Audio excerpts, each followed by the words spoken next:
Hi, I'm Bob Trask, and this is our weekly reset. This is where we come together each week for a half hour.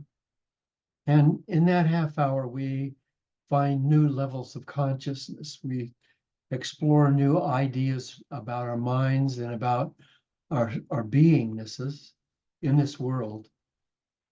See, kind of where I am is that if we go through our lives, let's say you live for 60 years or 140 years or whatever you live, and you go through that period of time and you pretty much replicate over and over and over again the same ideas and the same thoughts and the same results, incidentally, and that just keeps going on and on and on. Then life isn't really, I mean, I don't want to say this, but life isn't really worthwhile. I mean, it's got to be worth more than that. It's got to be more than just a replication. I mean, we can get on a merry-go-round and just go round and around and around and around and around, see the same crowds, the same people standing watching, and after a while, that's got to be pretty boring. And and it's pretty well known scientifically, psychologically, that 95% of the thoughts that we had yesterday are the thoughts we'll have again today and we have again tomorrow. Well, that's kind of sad, isn't it? It's kind of sad that, I mean, I belong to this movement. I don't know that I belong, but I'm ascribed as one of the leaders in this thing called the New Thought movement. Well, I haven't seen a lot of new thought in that movement, and I haven't seen a lot of movement either. I think that what happens is that people get a new idea about new thought or about consciousness, and then they anchor themselves there, and then that becomes their new status, their new identity, the new place they are. So what we try to do on these weekly resets is challenge ourselves, look beyond where we were last week and last month and last year, and say, as an example, what if I were to know today that I only have a week left, 1 week left? Well, I could spend that 1 week moaning and groaning about, oh my God, it isn't fair. Or I could spend that 1 week doing something. I remember a story, and gosh, I wish I could remember the names of the principals, but I don't really. But I believe this man was in England, and he was quite well known, just a philosopher, a scientist, a deep thinker. And someone called a friend of his in another country and said, I'm going to call this guy's name Joe. It's not Joe. Somebody will notify me who these people really are, and I'll feel silly because I don't remember. But anyway, we'll just call the guy's name Joe. So somebody called this guy in a foreign country, said, your friend Joe's is dying. He's in the hospital and he's dying. And so the guy got on a plane and flew to that city, wherever that was, and went to the hospital. And he looked in the little window into the room, and he could see his friend sitting up in bed reading. He said, that doesn't make sense. So he went in and said hello to a guy and talked to him. And he said, so what are you reading? And he said, oh, I'm studying Chinese. I thought it was time that I learned Chinese. And the guy said, excuse me, but I was told that you're actually in the hospital dying. And he said, no, that's a myth. He said, I'm not dying. Hear this, please. I'm living. When I'm dead, I'll be dead. But there's no dying. You're either alive or you're dead. There's no dying. So I'm alive. And while I'm alive, and I'm expanding. Now, my message to you and me is that these weekly resets are about us expanding. And maybe you'll hear something in a weekly reset that either comes from me or something that I've quoted from someone else, or perhaps if you stay after and because we have a half hour after the reset, and we just visit together and talk about the subject. Maybe somewhere in that you'll hear something that'll change that, so that 95% of what was going on yesterday now today will be only 92%, and you'll have 7% more new thought. So my hope is that we can let go and stop being guided by and led by our old subconscious minds. And we're going to talk a little bit about the different minds. My talk today, which I think is really an interesting subject, we have 3 minds and 4 brains. 3 minds and 4 brains. Now, if you were a brain scientist, you would immediately be saying, well, what's he talking about 4 brains? Because there are all kinds of different intricacies and et cetera in the brain. And it's absolutely true. The brain is our friend Rick Robertson, Dr. Richard Robertson, a neuroscientist from the University of California, who holds a chair in brain sciences, said to me that the brain is probably the most intricate and amazing element in the known universe. It's that astounding. It's absolutely that astounding. But the brain is not who I am. And the brain is not who you are. We have those things, like I have a finger and I have a brain, but I'm not my finger and I'm not my brain. I'm the person who not only occupies this body and occupies this brain, I am the creator of this thing I call mind. I'm the creator of that. We're going to talk more about that as we get farther into the talk. So we have 3 minds and 4 brains. Most people assume that we only have 2 brain hemispheres, those that we call the left brain and the right brain. But actually we have 4 hemispheres. On the upper level, there are the 2 big hemispheres called the cerebrum, and then on the lower level, the smaller hemispheres on the lower level are in the cerebellum. And those lower hemispheres have only about 10% of the total brain volume. And yet, they house more of the brain's neurons than the bigger brain does. They house the majority of the brain's neurons, those cells that communicate ideas and thoughts and imaginations and histories and memories and all that. So we have 4 brains. And it's through these 2 lower brains, smaller brains, that we excel in sports, at writing, at music, at art, and at language. Now, when we, hopefully the schools will catch up.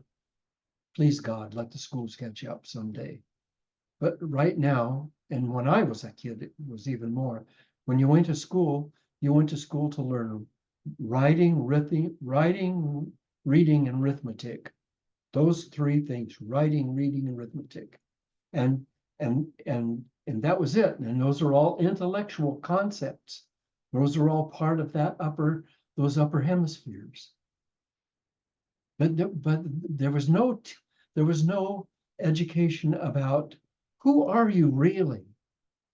Really? No, forget all about all of that identity. Well, what, I'm a boy, I'm a girl, my name's Fred, my name's Sally. What? Forget about who are you really? Really?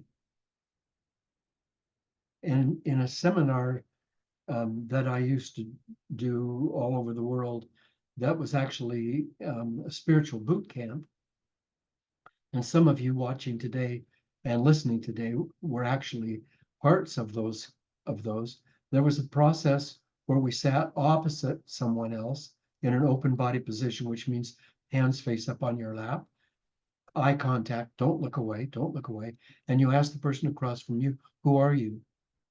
That's pretty simple. I am. Who are you? I'm Bob. Who are you? I'm Bob Trask. Who are you? I'm Bob. With the questions just keep coming. And so I have to start digging. Well, I'm me. I'm Bob. I'm a sea captain. I'm a minister. I'm an author.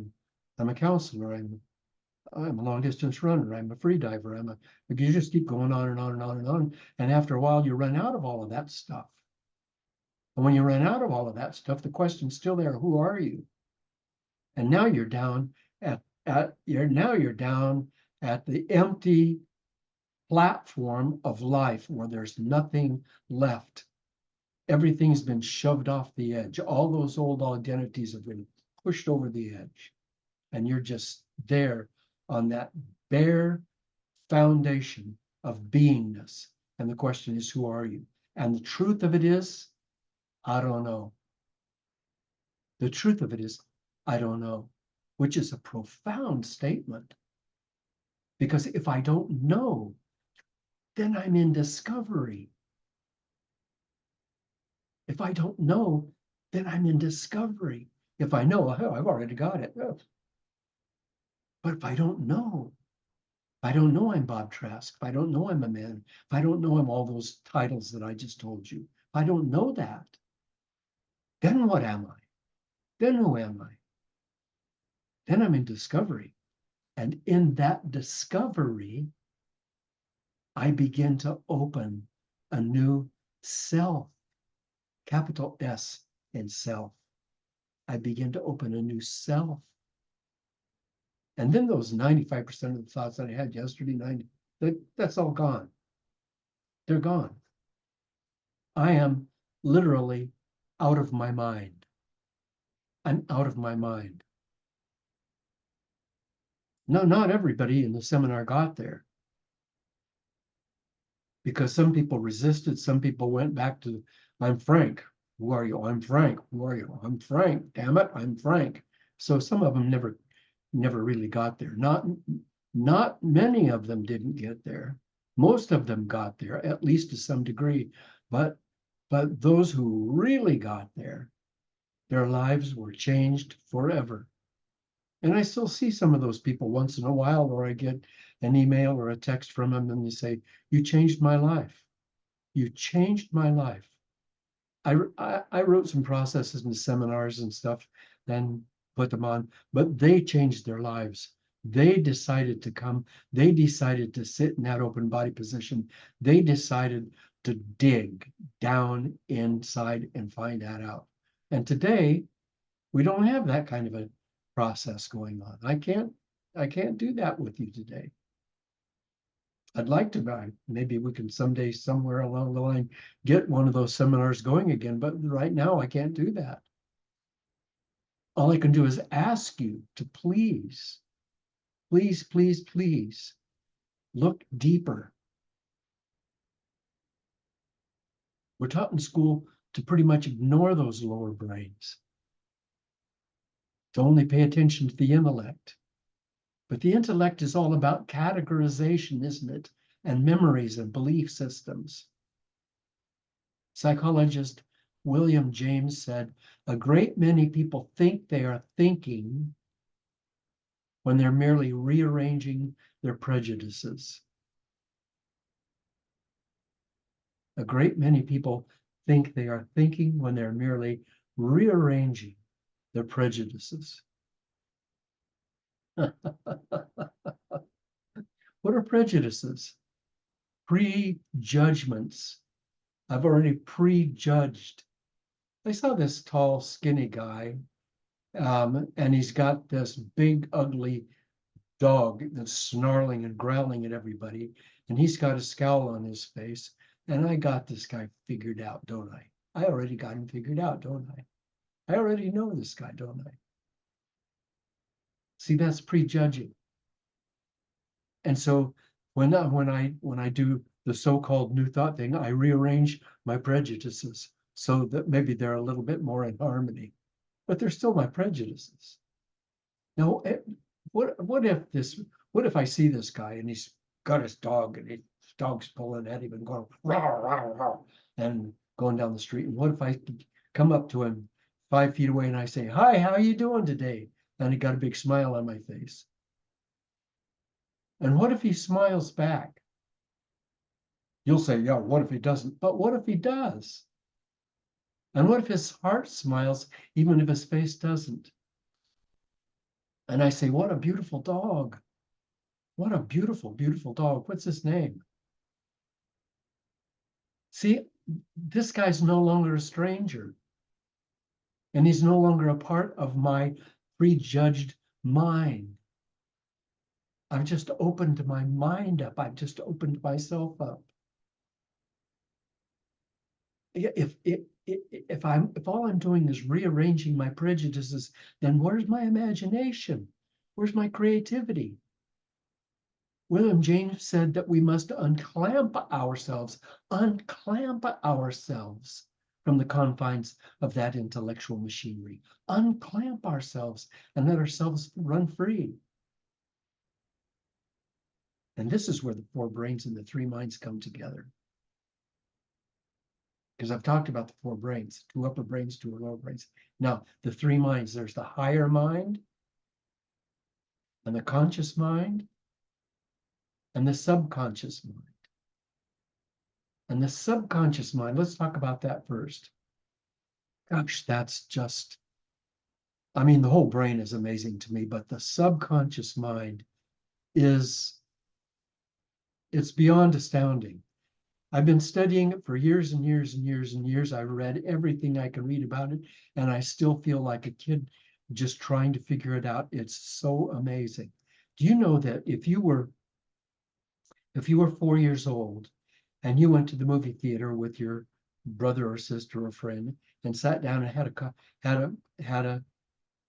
a thing of popcorn between you, and you were sharing that, and you accidentally knocked part of the popcorn off on the floor, and your friend said, "Don't, you spilled the popcorn." Do you know, I don't care how old you are, do you know you still remember that? You still remember that. That hasn't gone anywhere. That's implanted in your mind. And it's not only implanted in your subconscious mind as a memory, it's a tape that's still playing. You can still see the movie, hear the friend, see the popcorn spilling. Here's the problem with that, though, is that as the years go by, that memory, which is just a memory, it's not truth. It's not truth. Please know that. It's not truth. That memory, that incident gets tarnished by other incidents that come in regarding popcorn, regarding movies, regarding friends, regarding spilling something, regarding you being a klutz and knocking something over. All of these other things come in and they alter that original memory so that it's no longer the same memory. It's no longer accurate. And all of the memories in the subconscious mind, they're all together in there. And incidentally, how many are there? Trillions with a T. Trillions of memories. Trillions. And all of those memories are relative to each other. They're not separate, like this little square cube over here. It has its own little place and it's its memory. And here's this little square cube. And it's got, no, they're all blended together. They're all hammering together and changing each other, and they're all relative to each other. And so do you want that to run your life? I ask you a question. Do you want that to run your life? Do I want that to run my life? But it is, because that 95% of the thoughts I had yesterday, have today, and have tomorrow, that's where those are coming from. The subconscious mind. Now, subconscious mind, God, imagine how amazing that is. Not only is it a library, it's a living recording of your life. And it's beautiful. Oh my God, it is so beautiful. But you just have to keep it in balance and not let it say, this is true, this is not true. Don't go there. Truth is becoming. Truth isn't is, truth is becoming. So the subconscious has its jobs to do. It stores memories and information, and it helps keep the physical power plant balanced and running. But Robert Collier said our subconscious minds have no sense of humor. None, zero. They play no jokes. They can't tell the difference between reality and an imagined thought or an image. What we continually think about will eventually manifest in our lives, says Robert Collier. What we continually think about will eventually manifest in our lives. Because the subconscious mind, it doesn't know humor, it doesn't know jokes, it doesn't know those things, because those are a part of who it is. They're not a part of what it is. The conscious mind is the driver of the machine.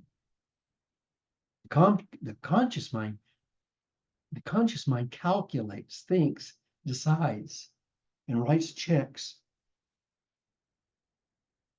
Calculates, thinks, decides, and writes checks. The higher mind is the most ignored of all three, and yet the most important, because it alone, the higher mind alone, is our eternal consciousness. It is our eternal consciousness. It's the home of deep peace and of flowing eternal wisdom. When we're in our higher mind, we're beyond our ego minds. We're in bliss, as delicious, soaring experience. That's the home of top athletes, deep meditators, and creative artists. This is, of course, what Joseph Campbell was talking about when he said, follow your bliss. It's only in that flow that we might find transcendent ecstasy. It's there that our egos dissolve. We're sacred nature, and we become one harmony. And this window opens, this special window of bliss, of ecstasy opens at the moment that we step out of our self-doubt and dare to reach into creativity. Dare to reach into our higher mind and say, let's try this. Let's explore this. This is outside of everything I believe. It's okay. Let's go there. That's when that's when our lives unfold like a beautiful velvet.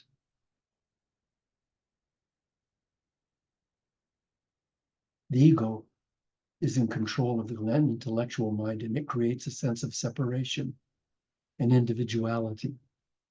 And it blocks our true connection with each other and with nature and with the divine universe. Mahatma Gandhi said, a man is but the product of his thoughts, what he thinks he becomes. So I'm not asking you, nor am I asking me, for us to understand this, what I'm talking about today. If we try to understand it, we miss the whole point. You don't need to understand how a car's engine works in order to drive a car. You don't have to understand this stuff. Just dare to go beyond your belief systems. Just dare to reach beyond that. For me, my higher mind is in meditation, is above the top of my head. And so when I'm meditating, I go up, up, up, maybe through my chakras, relaxing and healing every part of my body. And then I just breathe out and move out above the top of my head. And I just stay there in that place called my higher mind. Now, is it only there in my meditation? No, it's there right now. Right now, I'm in my higher mind. Otherwise, the things I'm saying to you, a lot of this stuff, I don't know. This stuff is all coming through me, not from me, through my higher mind. And here's the thing, when you are able to be in your higher mind and trust that great presence, that great power of the universe, that great intelligent oneness that we call consciousness, that we call presence, when you're able to be there and trust that. Then you are set free. You're unclamped from that from that from that prison of intellect and able to go other places. I've talked in these talks about different inventors like Thomas Edison and Einstein and other people, and how they made their most miraculous discoveries. None of them sat down and said, all right, let me figure this out. What they did is they got out of the way and let that come to them, channeled into them. You have the wisdom of the universes already available to you. We can't be blocking that, can we? We can't. Higher mind is on a different plane of reality than other minds. Higher mind sees all. It's unfiltered. There's no smog, no fog in its perception. It allows us to experience the purity of truth, of capital T truth. It sees from the mountaintop, whereas the ego mind sees from the valley. The ego mind sees trees, and all around it sees trees, and it tries to figure out the trees. Oh, well, look, that's an elm tree. Oh, well, that's a fir tree. That's a pine tree. The higher mind is on top of the highest pinnacle, and it sees where the trees come from. It sees truth. It sees eternity. And the higher mind is fast. It's fast. It's way faster than thought. The lower mind is slow, tries to slow the higher mind by getting it to understand, but it only puts itself out of synchronicity with true consciousness by trying to understand.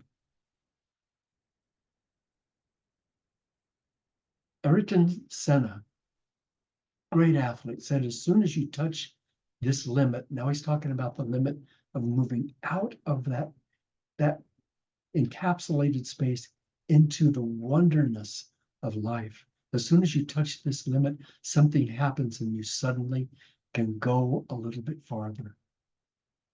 With your mind power, your determination, your instinct, and the experience as well, you can fly very high.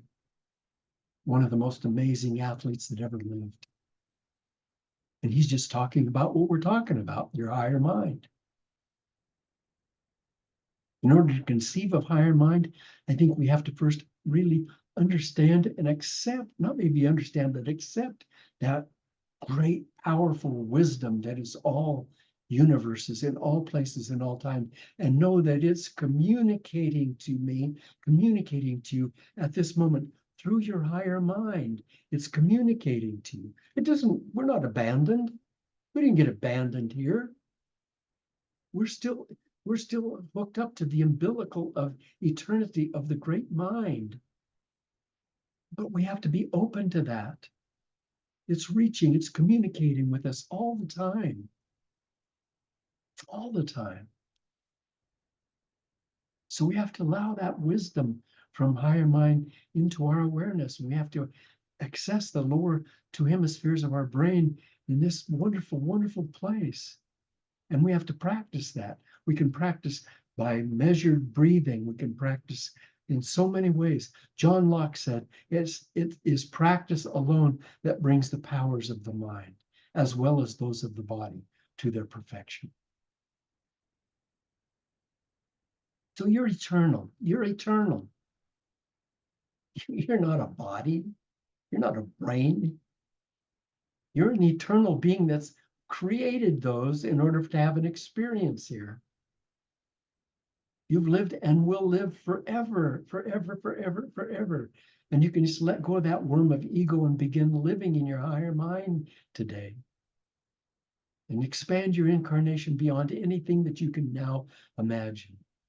Isn't it time now to remove that ego padlock and trust our own true selves?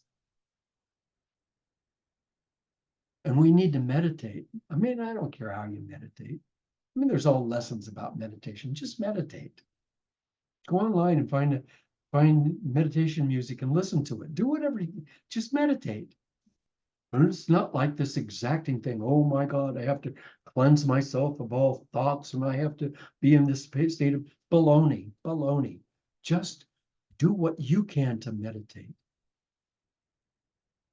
Without meditation and without connection through higher mind, we fail to use the true powers that are available to us. We complicate the entire process and we underutilize the beautiful universal designs of which we're a part. The beautiful designs that link our bodies, minds, and souls with eternity. Let's go forward this week and see if we can remove at least 2 or 3% of that 95%. Let's start thinking a new thought, a new way, a what if. What if this were true? What if that were true? What if I could do this? What if I tried it and failed and then tried it again and failed a million times and then tried it again and succeeded? What if? What if I'm more than I ever dreamed I could be? What if?